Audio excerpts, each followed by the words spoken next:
इतनी सारी वैकेंसीज और इतने सारे एग्ज़ाम्स, कौन से एग्ज़ाम की प्रिपरेशन करें और कौन से एग्ज़ाम की ना करें। अगर आपके दिमाग में भी यही सवाल घूम रहा है तो जी हाँ, ये वीडियो आप ही के लिए है। So hello everyone, this is Tamanna and welcome back to our YouTube channel. So कैसे हैं आप सभी? उम्मीद करती हूँ आप सब लोग ठीक होंगे। जैसा कि अभी मैंने आप लोगों को बताया कि हमारे पास में बहुत सारी वैकेंसी है। जैसे कि आप लोगों को मैं पहले भी बता चुकी हूँ कि मैं सीटेट एग्ज़ाम के लिए प्रिपेयर कर रही हूँ और मैं राजस्थान से हूँ, राजस्थान की हूँ, ये सब लोगों को पता है। और सीटेट के लिए प्रिपेयर कर रही हूँ, ये बात भी सब लोगों को पता है। तो अभी सबको पता है कि सीटेट का मेरा जो एग्ज़ाम है वो 20 अगस्त को होने वाला है। और अभी जस्ट मेरे लैपटॉप में एक नोटिफिकेशन आया है और इंटरनेट पे देखा है कि हमारे राजस्थान में एक एग्ज़ाम होता है RAS नाम का, यानी कि राजस्थान एडमिनिस्ट्रेट सर्विस, जिसकी फुल फॉर्म होती है। ये राजस्थान का बहुत ही बड़ा एग्ज़ाम है और बहुत ही टफ लेवल का एग्ज़ाम होता है।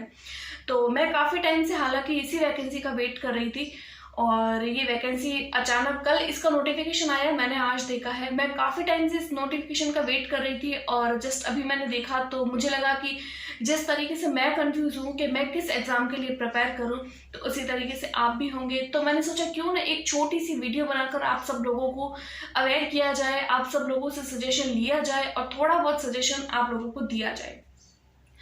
तो फर्स्ट ऑफ मैं आप लोगों को बात बताना चाहती हूँ कि मैं सीटेट के लिए प्रिपेयर कर रही हूँ, जो काफ़ी लंबे टाइम से मैंने ब्लॉग्स भी डाले हैं अपने सीटेट की प्रिपरेशन के, जो आप सब लोगों ने देखे होंगे।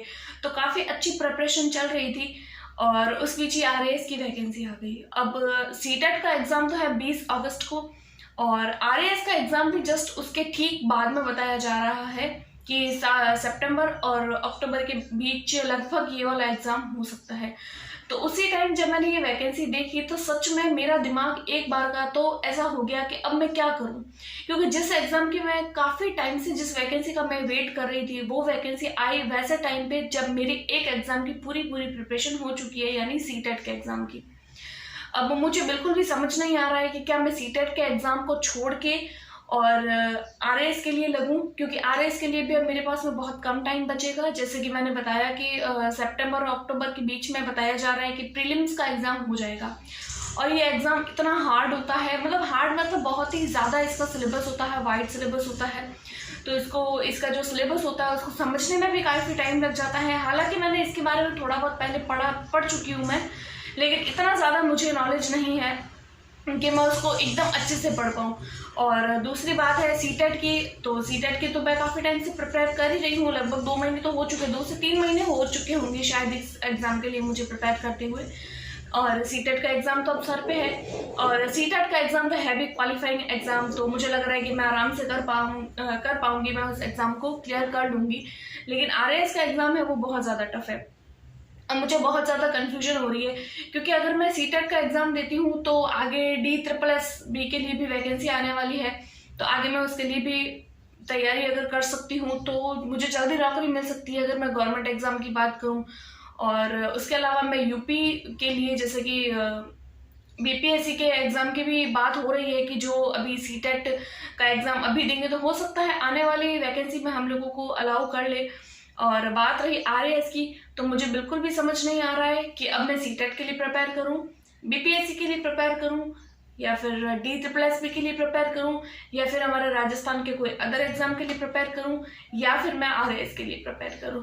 मेरा तो पूरा मन था कि मैं RAS एग्ज़ाम के लिए प्रिपेयर करूंगी, लेकिन RAS का एग्ज़ाम ऐसे टाइम पे आया है कि मुझे बिल्कुल भी समझ नहीं आ रहा है कि मैं कौन से एग्ज़ाम के लिए प्रिपेयर करूँ। अभी तो मेरा माइंड एकदम डाइवर्ट हो गया था कि मैं क्या करूँ क्या नहीं करूँ, तो सोचा कि क्यों ना आप लोगों से भी सजेशन लिया जाए। तो फिर आप लोगों का क्या राय है कि मुझे कौन से एग्ज़ाम के लिए प्रिपेयर करना चाहिए। RAS का एग्ज़ाम वैसे बहुत प्रतिष्ठित एग्ज़ाम होता है, मैं बता देती हूँ आप लोगों को RAS का एग्ज़ाम है क्या। ये राजस्थान के लोगों के लिए होता है, इसमें अदर स्टेट के लोग भी भर सकते हैं, फॉर्म फिल कर सकते हैं। ये राजस्थान का सबसे प्रतिष्ठित और सबसे वैल्यूएबल एग्ज़ाम होता है। जैसे UPSC नहीं होता, ऑल इंडिया लेवल पे होता है और सबसे हाईएस्ट एग्ज़ाम है, अपने टॉप लेवल के लोगों का ही सिलेक्शन होता है, मतलब बहुत टॉप पोजीशन मिलती है। तो उसी तरीके से ये भी राजस्थान का सबसे टॉप मोस्ट एग्ज़ाम है कि अगर आप इस एग्ज़ाम को क्लियर कर पाते हैं तो आप बहुत ही अच्छी पोजीशन ले सकते हैं। और बात होती है सीटेट की, तो उसमें तो हम टीचर ही बनेंगे। अब चाहे हम कहीं पर भी बने, सीटेट तो जस्ट एक क्वालिफाइंग एग्जाम है। अब सीटेट को क्लियर करने के बाद में चाहे मैं वहाँ DSSB का एग्जाम दूँ, चाहे मैं BPSC का एग्जाम दूँ, चाहे मैं राजस्थान के कोई भी तरीके का एग्जाम दूँ, तो फिर बनना तो मुझे टीचर ही है। तो मुझे बहुत ज़्यादा कन्फ्यूजन हो रही है कि मैं क्या पढ़ूँ और क्या ना पढ़ूँ। तो आप लोग मुझे सजेस्ट कीजिए और कमेंट बॉक्स में मुझे सजेस्ट करके बताइए कि मैं कौन सा एग्जाम के लिए प्रिपेयर करूँ, RAS के लिए प्रिपेयर करूँ, या फिर मैं सीटेट के लिए प्रिपेयर करके टीचर बनूं, या फिर RAS की प्रिपरेशन करके। हालांकि RAS की प्रिपरेशन में हमें ज़्यादा टाइम लगता है, तो और एग्ज़ाम भी सर पे है, सितंबर अक्टूबर के पास में एग्ज़ाम है, तो फिर मुझे लगता नहीं है कि मैं प्रिपरेशन कर पाऊंगी। लेकिन अगर आप लोगों को लगता है कि नहीं करनी चाहिए तो आप मुझे सजेस्ट कीजिए। और अगर आप लोगों को कुछ और भी सजेशन जो मुझसे चाहिए तो आप वो भी कमेंट कर सकते हैं, जिसका जवाब मैं आप लोगों को ज़रूर दूंगी। अगर आप लोगों को मेरी ये वीडियो पसंद आई है तो लाइक, सब्सक्राइब एंड शेयर। मिलते हैं अगली वीडियो में। Take care, bye bye.